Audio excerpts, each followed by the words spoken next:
Bienvenue au Clean Room Expert Club. Donc, il s'agit du premier webinaire que nous organisons. La particularité, c'est que nous avons décidé d'un format un peu particulier, des interventions courtes, 15 minutes maximum par intervenant, en sachant que nous serons assez généralistes, nous ne ferons qu'effleurer les sujets. En 15 minutes, il est évident que nous ne pourrons pas traiter chaque sujet à fond. L'idée, en tout cas, en fin d'intervention, lors des questions-réponses, c'est éventuellement de nous suggérer des modifications si elles s'avèrent nécessaires. Et sachez que, bien évidemment, pour ceux qui souhaitent approfondir plus longuement un sujet, c'est de revenir vers RTech, vers Initial ou vers RT2I en fonction des sujets qui vous intéressent. Ceci étant dit, je vous propose de commencer le webinaire en vous accueillant. Donc, je suis Philippe Gosset, le directeur national des ventes d'Initial Clean Room. J'interviendrai dans la première partie, dans le premier quart d'heure. Ensuite interviendra Enzo, qui est responsable commercial chez RT2I.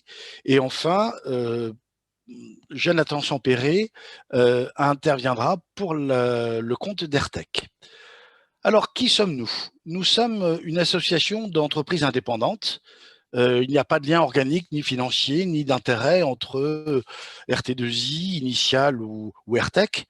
L'idée, c'est que nous partageons depuis un certain nombre d'années nos compétences parce que nous sommes tous les trois adhérents notamment à des organismes comme l'ASPEC ou la 3P et que nous avons partagé dans le passé des stands communs puisqu'on voulait un peu sortir du côté monolithique d'une seule culture et ouvrir le débat de manière un peu plus large par rapport à nos trois secteurs de compétences. Et puis avec l'avènement du Covid, les problèmes qu'on a connus et la difficulté d'organiser et de participer à des salons, on a eu l'idée, alors vous allez me dire c'est pas forcément original par les temps qui courent, mais d'organiser ce premier webinar qui, on le souhaite, sera suivi de nombreuses autres sessions sur des sujets que nous approfondirons et on verra si on les traite de manière collégiale ou unitaire. Donc, ceci étant, voici les trois thèmes que nous allons aborder. La première donc concernera le rôle et la qualité des tenues en salle propre. La deuxième partie concernera les nouvelles normes ISO pour l'étalonnage des compteurs de particules. Et enfin, Airtech interviendra pour le traitement de l'air des salles propres et notamment les systèmes qu'ils ont mis au point pour économiser de manière assez substantielle la consommation des, des centrales de traitement de l'air en salle propre. Alors, nous allons commencer par Initial. Alors, Initial, je ne vais pas vous faire un long discours, c'est un groupe anglo-saxon. Nous sommes filiales du groupe Rentokil, qui est l'un des leaders mondiaux dans le domaine du service aux entreprises. Et au sein du groupe Rentokil Initial Clean Room, comme son nom l'indique, est dédié à l'activité salle propre. Notre activité est de fournir des solutions en termes d'habillage aux utilisateurs des salles propres. Donc, deux sites, l'un en région parisienne, l'autre en région, on va dire, lyonnaise, c'est dans les faits, pour être précis, du côté de Firminy, à côté de Saint-Étienne. Alors, posons les bases. Quelles sont les principales sources de contamination? Puisque l'idée est d'expliquer pourquoi il est nécessaire d'utiliser des tenues qui soient spécifiques aux salles propres. Alors, la première fonction d'une tenue, la première mission d'une tenue n'est pas, contrairement à ce que l'on peut penser à tort, de protéger l'utilisateur, ça c'est plutôt le rôle d'un équipement de protection individuelle, mais bien de protéger l'environnement, le patient si on est en milieu hospitalier, ou le produit dans un contexte industriel, de la contamination générée par l'opérateur qui est présent en salle propre. L'annexe B, d'ailleurs, de la norme ISO 14644-5 précise bien que la fonction première d'une tenue de salle propre est d'agir comme un filtre barrière qui protège les produits et procédés vis-à-vis de la contamination humaine. Alors, on va définir ou rappeler, parce que j'imagine qu'un certain nombre d'entre vous connaissent parfaitement le sujet, on va rappeler quelles sont les trois principales sources de contamination. Première source de contamination, c'est la contamination particulaire. Donc des particules inertes, on est dans le domaine de l'inerte, contrairement à la contamination microbiologique qui relève du domaine du vivant. Là, on est plutôt, vous avez ici d'ailleurs la représentation d'une particule sur un circuit imprimé, et là, c'est une photo d'un virus. Et enfin, dernier type de contamination, la contamination chimique et moléculaire. On va faire un focus, bien évidemment, plus particulièrement sur tout ce qui concerne la contamination particulière. Et pour illustrer ce qui est invisible à l'œil nu, puisque bien évidemment, on va se concentrer sur des notions de contamination qui sont inférieures au micron. Pour mémoire, un cheveu, c'est une section de 10 microns, et l'engagement que des entreprises comme Initial Cleanroom prend à l'égard de la maîtrise de la contamination sur les tenues qu'on fournit à nos clients est inférieur à 0,5 microns. Donc là, c'est, pour rappel, la taille d'une particule de 0,5 microns par rapport à un cheveu. Pour mémoire, il faut vous rappeler que 99% des particules, donc à l'air libre, à l'extérieur, sont inférieures à 1 micron. Et elles représentent 30% en poids de l'ensemble des contaminations particulières et 85% en surface. Donc, c'est vraiment ce qui est invisible à l'œil nu qui représente la plus grande partie à maîtriser. Les sources de contamination, donc c'est le facteur humain, bon, comme vous le savez, lié à une chose tout à fait naturelle qui est la desquamation, le renouvellement de la peau. Et pour mémoire, même si vous connaissez sans doute déjà ce slide, ce petit schéma, ça c'est le nombre de particules relarguées par un individu à la minute. Donc au repos, c'est déjà 100 000 particules qui sont émises. On voit que le fait de bouger le buste, de se baisser, c'est déjà 1 million de particules à la minute. Le fait de monter des marches, alors vous allez me dire, monter des marches dans une salle propre, si, je connais certaines salles propres équipées de marches, eh bien on est déjà à 10 millions, et voilà pourquoi on n'a jamais organisé un concours de rock dans une salle propre, en tout cas dans un bloc stérile. Vous voyez qu'on atteint des quantités absolument colossales, puisqu'on parle de 15 à 30 millions de particules à la minute. Alors une autre manière de le présenter, ça c'est le volume de particules et de poils émises par un individu en un mois. Ça représente jusqu'à 3,5 kg par an et par personne. C'est tout à fait colossal. Et il faut que vous sachiez que, en plus, les particules de peau, sous l'effet de la chaleur corporelle, ont un mouvement de convection ascendante. C'est ce qu'on retrouve ici sur ce dernier schéma. C'est ce qu'on appelle les Fleischliren. Et les particules de peau ont un mouvement de convection ascendante, ce qui rend la contamination la plus importante à un endroit stratégique qui se trouve au niveau du cou et du visage. Voilà pourquoi, à mon sens, quel que soit l'environnement, une tenue munie d'une cagoule est absolument indispensable. Alors, la particularité des tenues de salle propre, c'est aussi les matériaux qui sont utilisés. Et ce slide, cette photo, explique aisément pourquoi on n'utilise jamais de tenue en polycoton ou en coton en salle propre, parce que vous voyez que là, on est dans une échelle de 500 microns. Vous avez un tissage qui est relativement brut, primaire, j'allais dire, avec ici un tissage qui n'est pas régulier et des fibrilles qui ne demandent qu'à être larguées dans l'espace. La particularité de ce type de fibre, c'est que ça génère plus de particules que ça n'en retient. À l'inverse, ici, vous avez une fibre en polyester.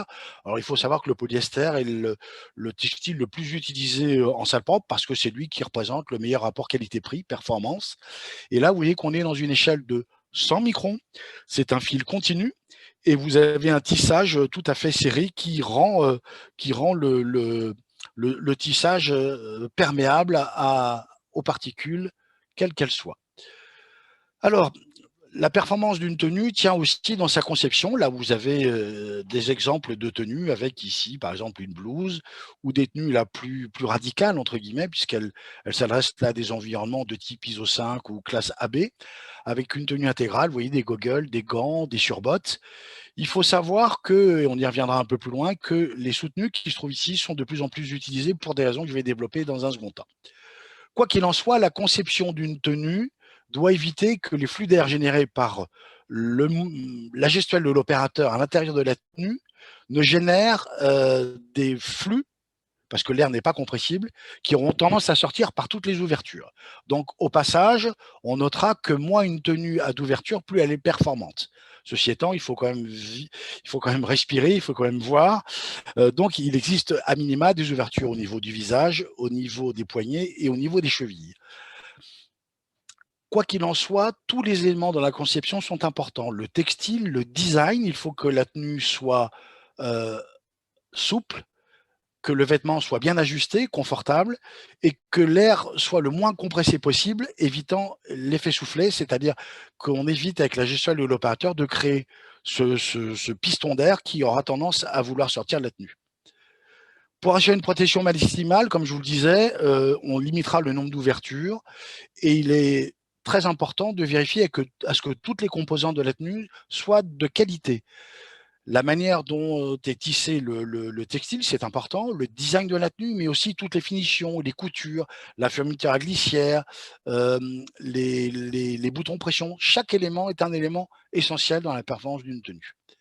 Et comme je vous le disais, l'emploi de sous-tenues, dont vous avez un exemple ici, tend à se démocratiser, à se généraliser. Pourquoi? Parce que la contamination particulière doit être prise dans son ensemble et c'est pas vraiment dans le dernier sas, au moment où on met la tenue extérieure qui sera utilisée dans la salle propre, qu'on doit se préoccuper le plus en amont possible de cette contamination. Et donc voilà pourquoi, de plus en plus, simplement pour permettre aux opérateurs de laisser leurs effets personnels dans les vestiaires en dehors des salles propres, afin de revêtir ce type de tenue qui présente l'intérêt d'être en microfibre. Et surtout, ce type de tenue est utilisé dans les zones de transfert et dans les zones les moins bien classées. Et surtout, sert de sous-tenue lorsqu'elle est portée sous une combinaison. Et par ce biais, elle va augmenter la performance de la combinaison. Par exemple, dans une classe AB, on sait que l'emploi d'une sous-tenue sous une tenue stérile va augmenter la capacité de filtration tant particulière que microbiologique par un facteur 2 ou 3. C'est loin d'être négligeable. Alors, pour conserver les caractéristiques et les propriétés physico-chimiques d'une tenue, le mode d'entretien est un élément essentiel. On ne peut pas dissocier la performance d'une tenue de son mode d'entretien. Voilà pourquoi Initial Clean Room propose des processus d'entretien qui sont normés, normalisés. On en parlera un petit peu plus tard. Je ne vais pas vous faire un grand topo sur le process de traitement. Ceux que ça intéresse, je pourrais effectivement en discuter avec eux en face à face ou de manière individuelle. Mais quoi qu'il en soit, c'est un élément essentiel pour respecter tous ces éléments. Notamment, on utilise une qualité d'eau qui est tout à fait particulière, qui est d'ailleurs assez comparable à celle qui est utilisée par l'industrie pharmaceutique. Et il y a deux éléments qui nous permettent d'assurer la traçabilité, puisque l'élément de traçabilité est un élément essentiel. Ce sont la présence d'un code barre ou la présence d'une puce RFID qui vont nous permettre, dans le cadre du process, et même d'assurer chez nos clients maintenant, une traçabilité totale de la prestation de la tenue depuis sa mise en service jusqu'à sa destruction. Entretien et contrôle, donc l'élément le plus courant, c'est une recommandation qui s'appelle la recommandation USTR-PCC 03.4, dite du tambour de Helmck, dont vous avez une représentation ici, qui consiste, après des contaminations particulières, après tout le process de décontamination, à sélectionner par échantillonnage une tenue sur un lot. Un lot, c'est peu ou prou une centaine de pièces, donc partez du principe que c'est environ 1% de chaque lot qui est contrôlé à chaque traitement. Cette tenue va être pliée, emballée, puis désemballée et mis ici dans le tambour que vous voyez sous isolateur, c'est le fameux tambour de Helmck. On va introduire la tenue et on va mettre le tambour en rotation lente pendant 10 minutes. Et ça, c'est censé représenter la gestuelle d'un opérateur en salle propre. C'est relié à un compteur particulier. Alors certains m'ont fait la réflexion que la photo est un peu ancienne puisque c'est un vieux compteur. Là, je m'adresse à RT2I. Mais quoi qu'il en soit, ça permet de se rapprocher de la recommandation qui indique que sur la totalité de la tenue, puisqu'on compte l'ensemble des particules relarguées par la tenue, il faut qu'on trouve moins de 2000 particules de 0,3 microns et plus, et moins de 1200 de 0,5 microns et plus. Et ça vous renvoie à l'une des premières slides où on comparait un cheveu par rapport à une particule de 0,5 microns. On peut y ajouter d'autres contrôles, type contrôle microbio. Là, vous voyez, c'est un contrôle qui est fait de manière aléatoire sur une tenue, ou des contrôles de résistivité de surface lorsque les exigences d'ailleurs, elles concernent davantage l'industrie de la microélectronique ou les semi-conducteurs, mais on peut vérifier la conductivité d'une tenue de manière régulière selon des normes, là aussi, tout à fait précises. À cette tenue sont associés bien évidemment d'autres éléments qui viennent compléter la tenue, qui sont des gants, des masques, maintenant des chaussettes. Ça, l'annexe des BPF en parle beaucoup, ou des goggles maintenant. Et puis des chaussures de sécurité, des masques et différents procédés. S'il y a un tableau qu'il faut retenir, qui synthétise un petit peu tout ça, c'est celui que je vous présente, qui, en fonction de vos secteurs d'activité, vous permet de vous y retrouver, d'avoir en tout cas un guide qui doit vous indiquer à minima, sans tenir compte de la particularité de vos exigences ou des flux propres à vos installations, mais vous permet d'avoir un premier guide pour vous dire, voilà, moi je suis dans l'agroalimentaire, je suis en ISO 5, et bien idéalement, il faut que mes opérateurs soient équipés d'une sous-tenue, d'une charlotte, d'une combinaison à cagoule, d'un masque, de surbottes. Je suis en ISO 6 là, on va passer en ISO 5. De lunettes, il faut une décontamination particulière et chaque opérateur doit changer à chaque entrée. Pour l'industrie pharma, si on est dans une classe AB, ce qui correspond au plan particulier à une ISO 5 d'ailleurs, puisqu'il y a la double contrainte à la fois particulière et microbio, eh bien on retrouvera exactement le même type d'habillage, mais on va rajouter un élément supplémentaire qui est la stérilisation. Alors il faut savoir que nos procédés de décontamination particulière font baisser de l'oxys la biocontamination initiale, mais on ne garantit pas pour autant la stérilisation. La stérilisation, on la garantit avec une phase supplémentaire qui est une phase de stérilisation par autoclave. Quoi qu'il en soit, et j'en ai bientôt fini pour ce premier tour de global, mais très, très succinct finalement, des tenues de salle propre, quels que soient les efforts et les moyens que vous avez investis dans vos salles propres, et en général ce sont des installations pour la plupart très performantes, vos efforts seront sans effet si vos opérateurs qui y travaillent ne sont pas correctement habillés, mais aussi formés et impliqués. Je vous rappelle que 80% de la contamination est imputable au facteur humain. Et enfin, les tenues et accessoires font partie des différents paramètres indispensables au bon fonctionnement de vos salles propres et à l'obtention de la qualité recherchée. Et je vous ai mis l'insertion là de la future annexe 1 des BPF, qui devrait, on l'attend, mais devrait sortir vraiment courant 2021, en tout cas la version définitive, et qui insiste sur un élément essentiel que vous devez prendre en compte maintenant, qui est le QRM, le Quality Risk Management, qui vous oblige à évaluer les risques. C'est vraiment un élément essentiel. Et le QRM donc, concerne la plupart des sujets inhérents à la salle propre, et notamment tout ce qui concerne la formation du personnel. Ça, il y a un élément qui est la nouvelle annexe insiste fortement sur la formation du personnel, sur le choix des vêtements, mais aussi sur les procédures de nettoyage et de désinfection, et bien évidemment sur la traçabilité. Voilà, moi j'en ai fini pour mon intervention. Je vais laisser la parole à Enzo qui va prendre le relais. Je vous remercie de votre attention. Nous répondrons donc à l'ensemble des questions en fin de session, et vous aurez toujours la possibilité, si vous n'avez pas pu ou voulu intervenir en direct, le faire dans un second temps si vous le souhaitez. Voilà, je laisse Enzo prendre le relais. Merci Philippe. Alors, je vais partager mon écran. Hop, voilà. Donc, bonjour à tous, je suis Enzo Giovinazzo de la société RT2I. Et aujourd'hui, donc, nous allons voir les nouvelles normes ISO pour l'étalonnage des compteurs de particules. Donc, une courte présentation d'RT2I. Donc, la société a été créée en 1995 et a conçu le premier logiciel EMS français, donc logiciel de monitoring Qualitrace, le premier logiciel aussi conforme 21 CFR11 donc pour la signature électronique. Et nous proposons aussi un service d'étalonnage de compteurs de particules qui est calibration. Et enfin, un logiciel de contrôle en cours de production, donc in-process control, qui est QualiCheck. Donc commençons. Alors, qu'est-ce que la norme ISO 14644, la partie 1? Donc, elle se nomme classification de la propreté particulière de l'air et elle aborde 3 principaux paramètres. Donc, la granulométrie des particules, la concentration de particules dans l'air et les points de prélèvement.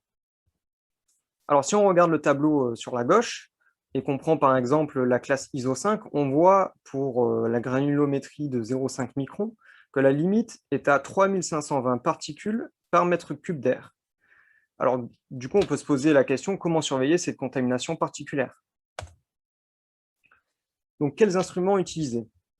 Alors, sur votre droite, vous voyez la norme ISO 14644, la partie 1 toujours.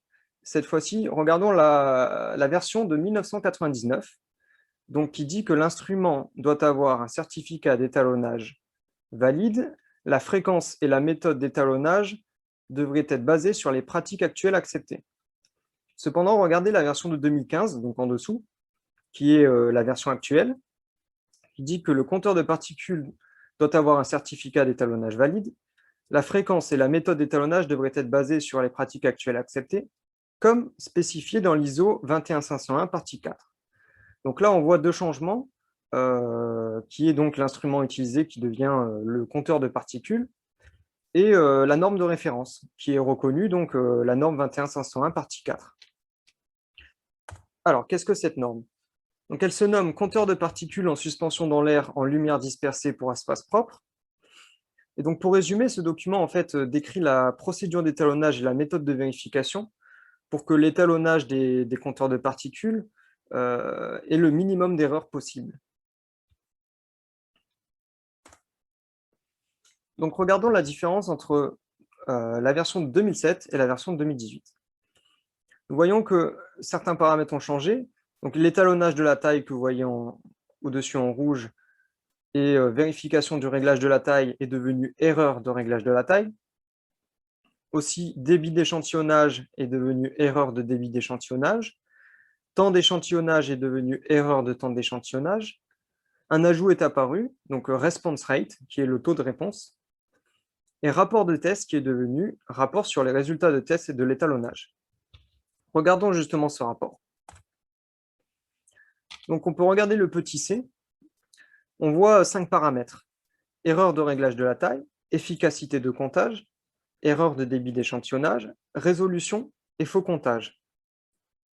Si on creuse un petit peu la norme 21501 partie 4 de 2018, donc la norme actuelle, je rappelle, il y a une note qui dit que les certificats d'étalonnage délivrés par les laboratoires accrédités ISO 17025 et qui couvrent les paramètres de 1 à 5 sont considérés comme conformes aux exigences ci-dessus. Donc pour résumer, un certificat d'étalonnage délivré par un laboratoire d'étalonnage accrédité ISO IEC 17025 prouve la conformité à la norme ISO 21501 partie 4. Alors, qu'est-ce qu'un organisme d'accréditation? Alors, je vous propose de regarder un petit peu plus bas. Donc, qu'est-ce que l'ILAC? L'ILAC, c'est l'organisme international pour les organismes d'accréditation impliqués dans l'accréditation des organismes d'évaluation de la conformité. Alors, je vous propose de regarder ci-dessus. Donc, en fait, vous avez l'ILAC qui est tout en haut de la pyramide, donc l'organisme international, qui inspecte les organismes d'accréditation comme COFRAC, Accredia et UCAS, donc COFRAC pour la France, Accredia pour l'Italie et UCAS pour l'Angleterre. Et en dessous, donc, vous avez les organismes d'évaluation de la conformité qui sont les laboratoires de métrologie. Donc, quel référentiel pour l'accréditation? Alors, l'ISO 17025 se nomme exigence générale concernant la compétence des laboratoires d'étalonnage et d'essai. Donc, cette norme-là est le référentiel pour les laboratoires d'étalonnage et d'essai.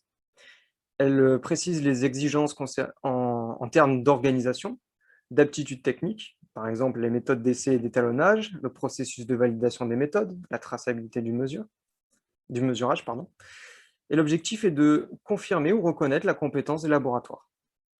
Elle est utile pour les autorités réglementaires lors des inspections. Elle est aussi utile pour les organismes d'accréditation en tant que référentiel, et aussi les clients de laboratoire, car ils peuvent se référer donc à un laboratoire de métrologie en toute confiance. Alors, comment vérifier en 6 points notre certificat d'étalonnage? Donc, on peut tout d'abord se poser la question, est-ce que mon certificat d'étalonnage comporte une déclaration de conformité? Est-ce qu'il y a le logo de l'organisme d'accréditation, par exemple COFRAC, Accredia ou un équivalent? Aussi, est-ce qu'il y a la norme ISO IEC 17025 de mentionner, avec le numéro d'accréditation? Est-ce que la norme ISO 21501 partie 4, la version actuelle donc de 2018, est aussi mentionnée? Il n'est pas rare de voir sur des certificats l'ISO 21501 partie 4 mentionné sur le certificat, mais sans la date, ou alors avec l'ancienne version de 2007. Donc on a vu que la norme a évolué. Aussi, les instruments de référence, il est important de les voir mentionnés dans le certificat avec la date, le numéro de certificat, l'organisme émetteur et toutes les informations qui permettent le raccordement et la traçabilité. Et enfin, le résultat de l'étalonnage, donc la mention conforme ou passe. Donc, conclusion. On a vu que la norme ISO 14644 permet de classer les salles propres en fonction de la contamination particulière. On a vu aussi qu'il faut utiliser des compteurs de particules justement donc, pour compter cette contamination. Et que pour les étalonner, il faut se référer à la procédure reconnue qui est l'ISO 21501 partie 4. Et surtout, nous avons vu qu'il est important de se référer donc, à la norme 17025 qui permet donc d'avoir confiance dans les laboratoires de métrologie car ils prouvent leurs compétences dans cette procédure d'étalonnage. Je vous remercie. Je vais laisser la place à Jonathan Sampéré pour la suite.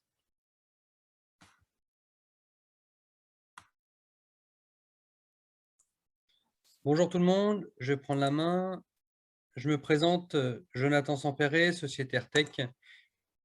On est spécialiste en conception et réalisation de salles blanches, clé en main, et nous allons aborder le sujet plus particulièrement du traitement d'air et des économies d'énergie à réaliser dans ce domaine-là.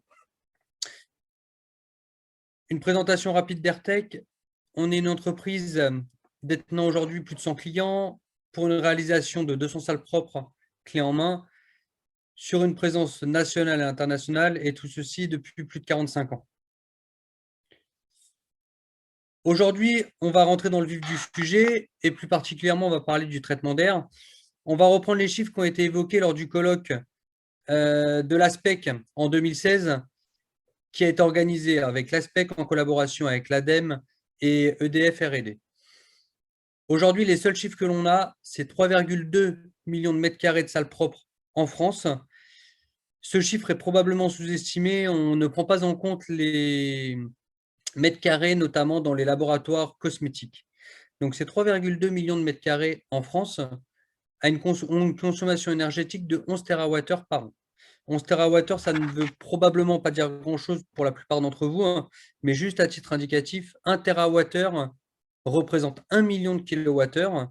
Et pour information, aujourd'hui, un frigo combiné avec un congélateur, tout ce qu'on a de plus simple à la maison, consomme par an 400 kWh. On va parler d'un cas pratique. Une salle blanche qui a été réalisée en 2018 par Airtech, de classe ISO 7, une superficie de 250 mètres carrés avec une hauteur sous plafond de 2,50 m. Caractéristique interne à la salle propre était 21 degrés avec une humidité relative de 55%, plus ou moins 10%. Cette salle propre, avec une installation standard, nous permet de dimensionner des équipements avec un groupe froid et une batterie froide de 70 kW, une batterie chaude de 45 kW et une centrale de traitement d'air de 13 500 m3. Aujourd'hui, en développement et en optimisant l'installation, on arrive à obtenir les résultats suivants. Donc, comment on optimise cette installation? On optimise cette installation en plaçant des caissons dans le plénum, entre le plafond et le haut du plénum, 2 caissons qui sont appelés CCS, c'est un brevet AirTech, on aura l'occasion d'en parler plus tard, et en retirant un certain nombre de gaines. Ces modifications nous permettent d'obtenir les résultats suivants sur les dimensionnements de matériel. Donc, des batteries froides et un groupe froid de 45 kW, donc pratiquement divisé par 2, une diminution de la batterie chaude, on passe de 45 à 30 kW, et une diminution de la centrale de traitement d'air, de 13 500 à 5 500 m3. Ces résultats, aujourd'hui, nous permettent d'obtenir les gains prévisionnels suivants. Aujourd'hui, selon EDF R&D, une salle propre en France de classe ISO 7 consomme 1000 kWh par mètre carré par an. 1000 kWh par an par mètre carré. Si la plupart des entreprises aujourd'hui achètent le kilowattheure à 0,08 €, si on fait une multiplication, une salle propre en ISO 7 consomme 80 € par mètre carré par an. Pour une salle propre de 250 mètres carrés, on estime la consommation énergétique de cette salle propre à 20 000 €. Selon le brevet et l'explication sur le slide juste avant, l'installation optimisée, on obtient les résultats suivants. 300 kWh par mètre carré par an. 300 kWh par mètre carré par an, ça représente environ 24 € par mètre carré par an, soit une consommation énergétique annuelle de 6 000 €. Les gains estimés, donc déjà d'une, c'est l'aspect financier. On économise environ 14 000 € par an. Au-delà de l'aspect financier, nous avons une surface du local technique, puisque la centrale de traitement d'air, le groupe froid et les batteries sont beaucoup plus petites. Donc une surface du local technique et une puissance électrique qui sont divisées par 2. On estime cette économie à 70%. Si on parle de gains prévisionnels au niveau national, on reprend les chiffres donnés par l'ASPEC lors du colloque en 2016. 3,2 millions de mètres carrés, cela représente en consommation énergétique 11 TWh par an. Dans l'absolu, 100% des installations ne sont pas équipables d'un traitement d'air à économie d'énergie. On pourrait prendre le prorata de 75%. Si 75% aujourd'hui des salles propres du territoire français étaient équipées d'un traitement à économie d'énergie, la consommation énergétique des salles propres en France représenterait 5,2 TWh par an. Au-delà de cet aspect de gain prévisionnel en termes d'énergie, si on parle d'aspect financier, 11 TWh, ça représente 880 milliards d'euros, grosso modo. 5,2 TWh représente 416 milliards d'euros. On pourrait estimer l'économie d'énergie des salles propres de 50%. Juste pour indication, le déficit public en 2020, c'est 200 milliards d'euros. En conclusion, on ne sort pas ces chiffres d'un chapeau, on sort ces chiffres grâce à la confiance de nos clients, grâce aux maintenances réalisées sur la totalité de nos installations, donc avec le traitement d'air à économie d'énergie et sans le traitement d'air à économie d'énergie. Aujourd'hui, 25% de nos installations sont équipées de ce système. On a pour objectif, d'ici 2025, d'inverser la tendance et que 75% de nos installations soient équipées de ce traitement d'air. Bien entendu, cette confiance de client, c'est aussi une mise en œuvre qui coûte sensiblement plus cher, avec un retour sur investissement qui est inférieur à 3 ans. Sans cette confiance-là de nos clients, on n'arriverait pas à de tels résultats et on n'arriverait pas à réaliser de telles économies. Voilà pour la fin d'explication du traitement d'air et de l'explication sur les économies d'énergie. Les présentations sont finies. Je vous laisse maintenant aux questions et je vais vous donner la parole.